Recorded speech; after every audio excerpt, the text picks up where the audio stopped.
जब भी रिश्ता बनता है तो उसमें सबसे पहले अट्रैक्शन आती है या रोमांस होता है या सही वक्त क्या होता है रुजू करने का एक साइकोलॉजिस्ट से? इस जोड़े की अगर खराबी पैदा होती है तो वो नस्लों तक चलती है। दोनों ने जिंदा रहना है और जिंदा रहने देना है। ये हकीकत है।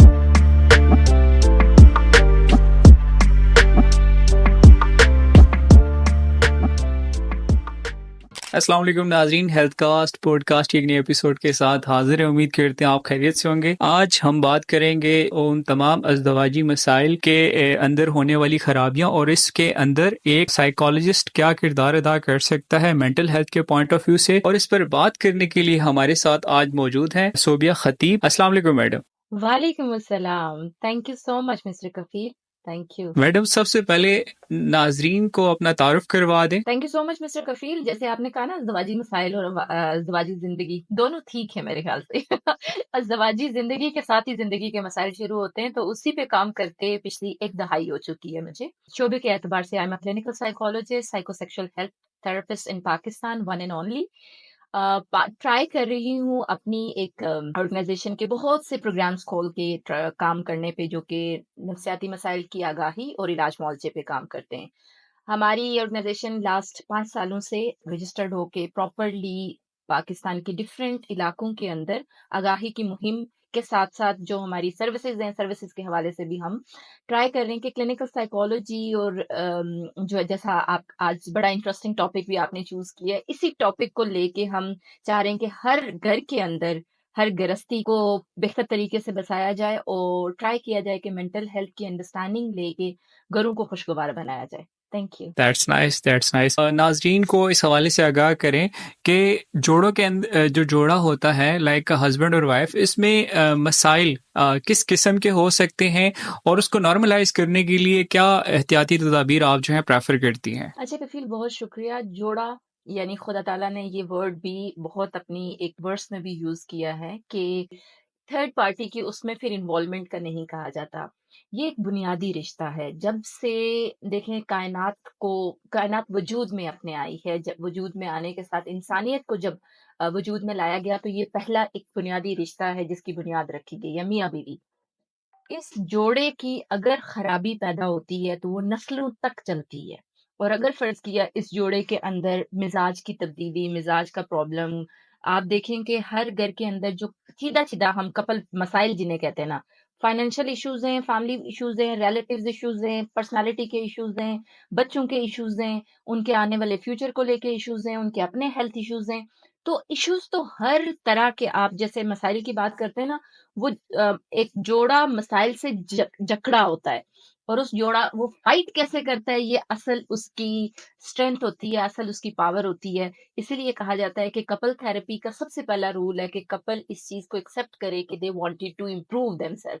जैसे हम अपने हमारे पास जब तक हमारे पास तो वैसे केस जब पहुंचता है बिल्कुल एक्सट्रीम क्रोनिक लेवल पे होता है, उससे पहले वो घरों में सॉर्ट आउट कर रहे होते हैं। जैसे कहते हैं पंचायत लगा ली, बड़े को इन्वॉल्व कर लिया, कभी किसी को वकील बना लिया, तो उस लेवल पे सारी चीजें रिजॉल्व करने की कोशिश, अगर कोई मसला बन जाता है तो बहुत से मसाइल के लेवल पे जब भी हम बात करते हैं तो बहुत से उस लेवल पे हो सकते हैं। उस पे सबसे ज्यादा मियाँ बीवी के मसाइल के अंदर हम देखेंगे कि अभी जो मसला आ रहा है वो फाइनेंस का इशू को लेके, वो बुनियादी मसला नहीं होता, लेकिन वो इशू बुनियाद बनता है बाकी सारे इशू के साथ मिलने में, जिसमें बहुत से उनके पर्सनल मसाइल तक भी चीज जाती है। तो अगर बात की जाए सही वक्त रुजू करने के लिए एक साइकोलॉजिस्ट से, क्योंकि ये एक बैरियर है जो समझते हैं कि ये सिर्फ दिमागी अमराज की डॉक्टर हैं, तो हम लोग सिर्फ अपने दिमागी अमराज के हवाले से वो हमें पागल डिक्लेयर करें कि मैं पागल हूँ। इस तरह के बहुत सारे लाइक वो एक स्टिग्मा है, उसको ब्रेक करने की जरूरत है। तो एक सही वक्त क्या होता है रुजू करने का एक साइकोलॉजिस्ट से जब ये मसाइल जन्म लेते हैं, उसके बारे में थोड़ी रोशनी डाल दीजिए। थैंक यू सो मच कफील, बहुत अच्छा सवाल पूछा है इसने। स्पेसिफिकली जब भी कोई रिश्ता बनता है ना, उस रिश्ते की 4 स्टेजेस होती हैं। और अगर उन स्टेजेस को अंडरस्टैंड कर लिया जाए तो साइंस और साइकोलॉजी उन पे क्या कहती है उसकी अंडरस्टैंडिंग बेहतर तरीके से हमारे नाजरीन भी कर सकेंगे। 4 स्टेजेस को आप अंडरस्टैंड कर लें। जब भी रिश्ता बनता है तो उसमें सबसे पहले अट्रैक्शन आती है या रोमांस होता है, या आप उसकी तरफ अपने जो अट्रैक्शन या कहते हैं अटेंशन बहुत ज्यादा एक्सट्रीम लेवल पे ले जाते हैं। वो चाहे लव रिलेशनशिप का है, अरेंज मैरिज का है, कोई बात पक्की होने का है, शादी या निकाह होने का है, वो उस लेवल पे जो आपकी emotional engagement toward the partner होती है ना, वो एक्सट्रीम लेवल पे, वो हैप्पी हार्मोन के साथ बहुत ज़्यादा अटैच्ड होती है। सेकंड लेवल पे रियलिटीज़ खुलना शुरू हो जाती हैं। थर्ड लेवल पे आपकी मैच्योरिटी आती है और फोर्थ लेवल पे हम कहते हैं ये वो फेज़ है जहाँ पे रियलिटी की एक्सेप्टेंस और मैच्योरिटी, ये जो 4 स्टेजेस है ना, इन 4 स्टेजेस से हमारे पाकिस्तान के कॉन्टेक्स्ट के अंदर अभी देखा जाए, तो बहुत से लोग पहली 50-50 साल तक उनके लग जाते हैं रियलिटी की फेज़ में। तुमने पहले ये कहा था, तुमने पहले ये सोचा था, पहले तुमने ये दिखाया था, जिस तरह की हकीकतें खुलती हैं एक-दूसरे के बारे में। वो जो सिचुएशन आती है, उसी सिचुएशन में एक कपल फँस के रह जाता है, रियलिटी और एक्सेप्टेंस की फेज़ पे जाता ही नहीं है। तो साइंस ये कहती है कि जो शादी के पहले 3 साल हैं, रिलेशनशिप थेरेपिस्ट और रिलेशनशिप रिसर्चर ये कहते हैं, पहले 3 साल 2 से 3 साल क्रिटिकल होते हैं। अगर उनमें आपने बेसलाइन बिछा ली और जिस तरह की भी आप बेसलाइन बिछाते हैं, बेसलाइन में आप कबाहतें लेके आते हैं, परेशानियाँ लेके आते हैं, रंजिशें लेके आते हैं या प्यार लेके आते हैं, अंडरस्टैंडिंग लेके आते हैं, सैक्रिफाइसेस लेके आते हैं, कंपैरिज़न लेके आते हैं, कंप्रोमाइज़ेज़ लेके आते हैं। अगर ये सारी चीज़ें आप लोगों के दरमियान आती हैं किसी कपल के दरमियान, दोनों लेवल पे रिश्ता बन भी सकता है और बिगड़ भी सकता है।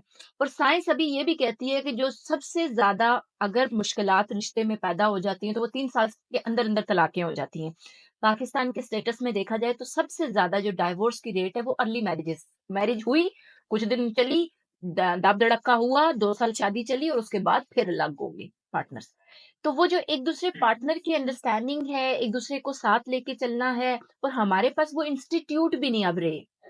सबसे ज़्यादा जो मसला आ चुका है, जो शादी की बुनियादों को मज़बूत करने वाली बातें थी, वो ख़त्म होके आर्टिफ़िशियल दुनिया के अंदर और माइंड की सारी एंगेजमेंट एक आर्टिफ़िशियल दुनिया के अंदर चली गई है, जिसमें सिर्फ़ कहते हैं ना, चमक नज़र आती है। शादी की एक्चुअल किसी पार्लर की, किसी ब्रांड की, किसी को हॉल बुक कराने वाली, उसके साथ अटैच कर दिया। हालाँकि शादी एक ऐसा रिश्ता है जिससे नस्लों को आगे लेके जाना है, जिसकी बेस पे ये पूरी दुनिया का जिस पे आपने अपने पार्टनर के साथ कमिट करना है। आपने सैक्रिफाई करना है। मैं खुद शादीशुदा हूँ, मेरा अपनी औलाद है, मेरी अपना खानदान है। तो जब मैं क्लाइंट से मिलती हूँ तो मैं कहती हूँ कि ये तो कभी रियलिटी की फेस से इवन 40-40 पे जा बहुत से ऐसे डाइवोर्स के केसेस बिफोर जिसे म्यूचुअल डाइवोर्स कहते हैं मेरे पास आते हैं और उसमें ये होता है कि दोनों पार्टनर राज़ी होते हैं और राज़ी होते हैं इसलिए कि बस यार हम छोड़ देते हैं टॉक्सिसिटी। देखिए जायज़ खुदा ताला ने करार दिया है इसको, लेकिन इस लेवल पे नहीं कि हर चीज़ में आप इसका वो टूल बनाएँ और बस डाइवोर्स की तरफ लेके जाएँ। तो नफ़सियाती बीमारियों में सबसे ज़्यादा जो एंग्ज़ायटी के लोग होते हैं या ऑब्सेशनल डिसऑर्डर के लोग, ये परफेक्शनिस्ट जो लोग होते हैं, वो शादी की कॉम्प्लिकेशंस की तरफ जाते हैं। इसी तरह डिप्रेशन के अंदर जो लोग होते हैं, वो भी कॉम्प्लिकेशन की तरफ जाते हैं। मैंने तो अभी एक पॉलिसी मेकिंग तक मतलब कुछ पार्लियामेंट की हमारी बात चल रही थी, तो उसमें रिक्वेस्ट भी ये की है कि एक क्लॉ डाल दें कि मेंटल हेल्थ डिस्टर्बेंस हो तो शादी हल ना करें। उस पूरे निकाहनामे में निकाहनामे के अंदर ना प्रॉपर लिखा हो, डायग्नोज़ हो चुका है बंदा, पागल तो नहीं है। किसी लेवल पे उसकी नफ्सियाती मर्ज़ तो नहीं है। जैसे एचआईवी एड्स का हो चुका है ना पाकिस्तान के अंदर रिफॉर्म बना है। तो व्हाई नॉट कि आप अ, सबसे इम्पोर्टेंट चीज़ होती है कि मियाँ-बीवी के जहाँ से मिज़ाज, जहाँ से दिमाग, जहाँ से उनकी सोच चल रही है, अगर वो करेक्ट हो जाती है ना, तो फिर तो माशरे के अंदर शादियाँ ज़ाया नहीं होंगी, बल्कि कहा जाए तो वो शादियाँ फिर खुशगवारी का माशरे के अंदर बेसिकली मिसाली बनेंगी।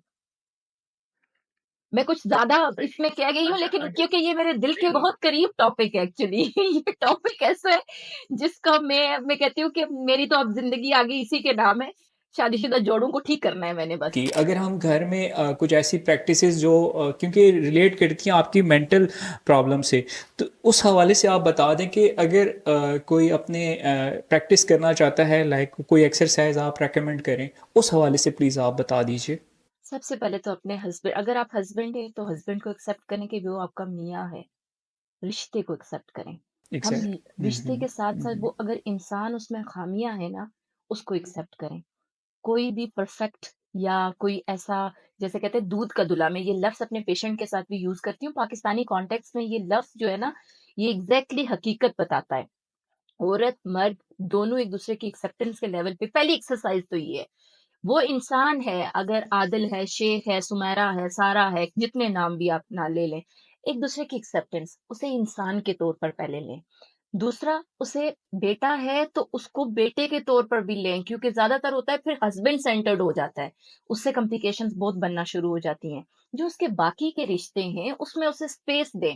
पहली तो एक्सेप्टेंस, दूसरी स्पेस।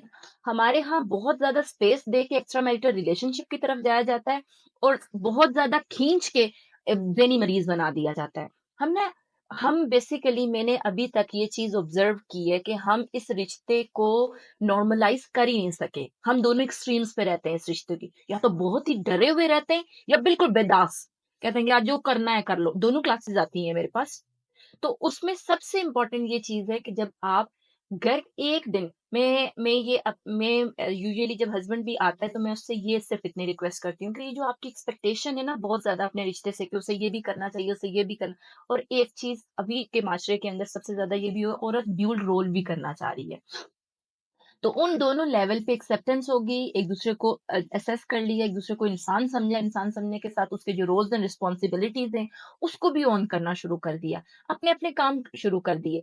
हमारे यहाँ ये कि ब्लेम गेम बहुत ज्यादा होती है। मियाँ बीवी ठीक है, बाकी रिश्तों में तो होती ही होती है, लेकिन मियाँ बीवी जहाँ पे ब्लेम गेम, तुमने बच्चों को उठाना था, तुमने नहीं किया, तुमने फलां चीज करनी थी, तुम्हारे बच्चे मेरे बच्चे, ये लाइंस इस्तेमाल की जाती हैं।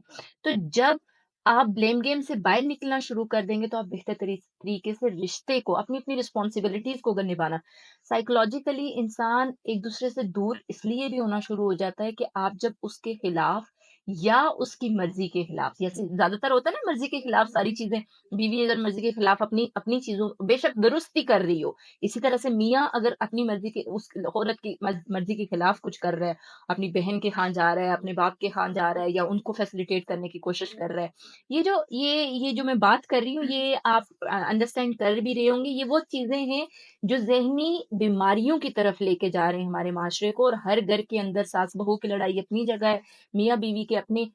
और मैं हमेशा एक चीज जरूर यहाँ पे, बेशक हमारे व्यूअर्स सुनने में एक लफ्ज यूज करती हूँ, रूममेट बन के ना रहें। जिनसी और नफ्सियाती जो आपका सुकून है एक दूसरे का, पार्टनर का, वो एक दूसरे के साथ होना जरूरी है यार। लिबास आप तभी बनते हैं जब अंदर की गहराई एक दूसरे को पता होती है। तो जब एक और रूल में हमेशा अपने फैमिली, जब भी कपल आता है मैं उन्हें सिखाती हूँ कि just stick to word your door.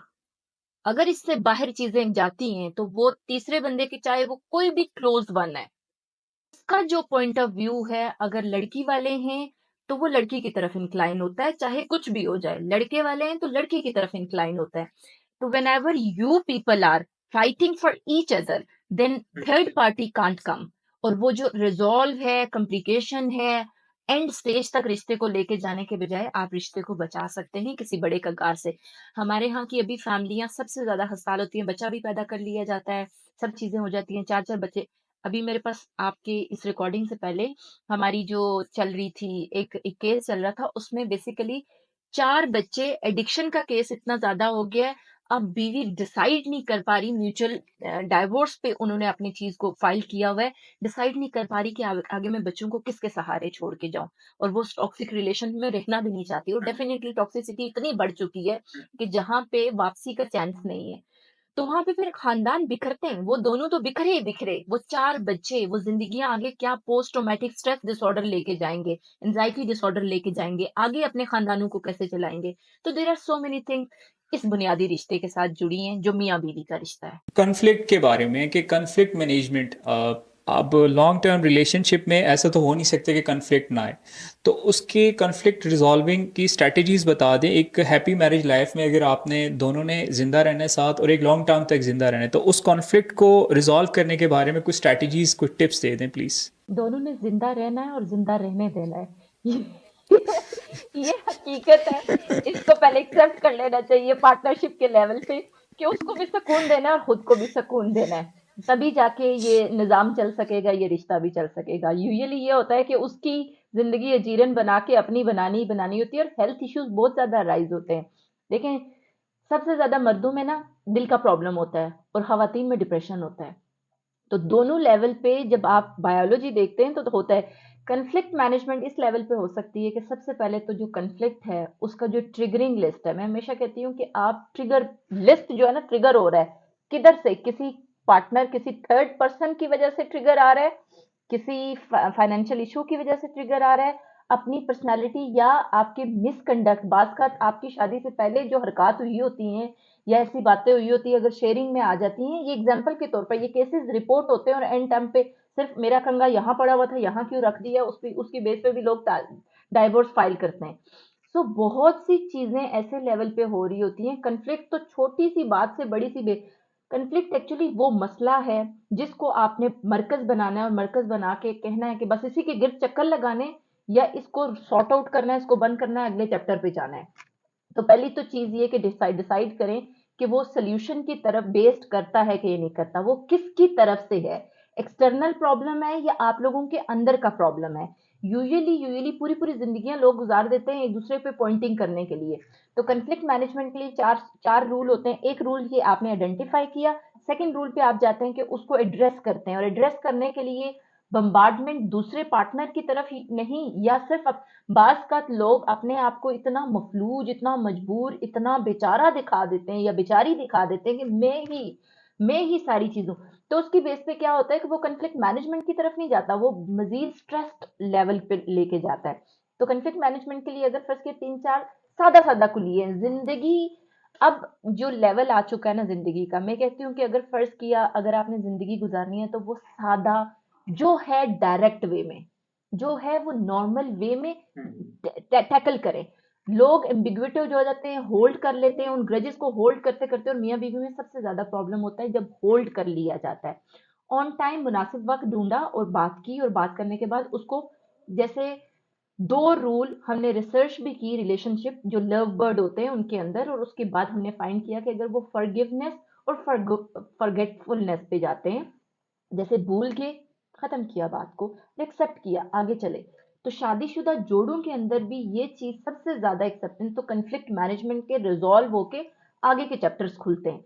जो कंफ्लिक्ट होल्ड करने वाली पर्सनालिटीज होती हैं वो ज्यादा से ज्यादा रिश्ते को, या उनकी अपनी इतनी ग्रूमिंग नहीं हुई होती, उनका अपना कोई गोल नहीं होता, उनका कोई अपना प्रॉब्लम को सॉर्ट आउट करने का तरीकेकार नहीं होता।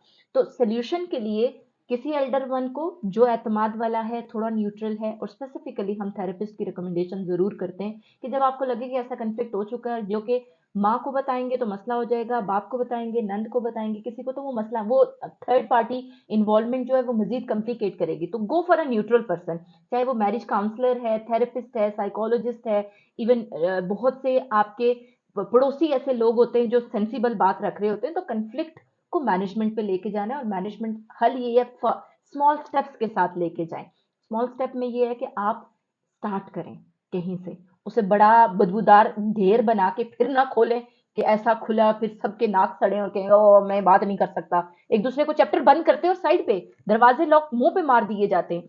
ये सारी वो एग्जांपल्स हैं मियाँ बीवी के रिश्तों के अंदर, जब जब आप सॉर्ट आउट की तरफ जा ही नहीं रहे होते, या आप माफी की तरफ नहीं जा रहे होते, आप इगोइस्टिक हो जाते। सबसे बड़ा जो दुश्मन है ना मियाँ बीवी के रिश्ते में, और वैसे भी इंसानियत का जो दुश्मन है वो ईगो है। वो खुद को गलत ईगो, यस। ना करने वाली जो सिचुएशन है, और ये ईगोइस्टिक लेवल पे ये नार्सिसिस्टिक ट्रेट की सबसे बड़ी बीमारी है, और इस ट्रेट की वजह से रिश्ते सारे टूटते हैं। और मियाँ बीवी का तो रिश्ता सबसे ज्यादा बर्बाद इस वजह से होता है कि मैं की जुबान में जब बोझ चलते हैं, हम्म। हम की जुबान में जब चलते हैं ना, तो कंफ्लिक्ट मैनेज हो जाता है, क्योंकि वो उस वक्त कपल होते हैं। यूजुअली लोग एक ही दफा मैं की जुबान में चलते रहते हैं और पूरी जिंदगियां गुजार देते हैं। हम्म। ये टॉपिक ऐसा है कफील सही। के, मैं अच्छा, जब भी एक हर एक क्वेश्चन का आंसर ना, मैं एक सिंपलीफाई वे में नहीं, इतनी डोमेन्स खुल जाती हैं कि मैं फिर जंप कर जाती हूँ। यस, मैं इस चीज़ को बड़ा लाइक वो कहते हैं कनेक्टिंग वाली जो फीलिंग्स हैं वो आ रही हैं। यकीन माने मेरी शादी नहीं हुई लेकिन it is what it is. रिश्ता कोई ये भी है, वाकई रिश्ता शादीशुदा के अलावा भी बहन भाई का रिश्ता है, माँ बाप का रिश्ता है, आजकल सबसे बाकी रिश्ते इतने खराब हो रहे एग्जैक्टली, हैं कि उन पे भी, इसलिए हम इसको रिश्ता कहते हैं, कपल कहते हैं, कपल थेरेपी कहते एग्जैक्टली, हैं जी। एग्जैक्टली।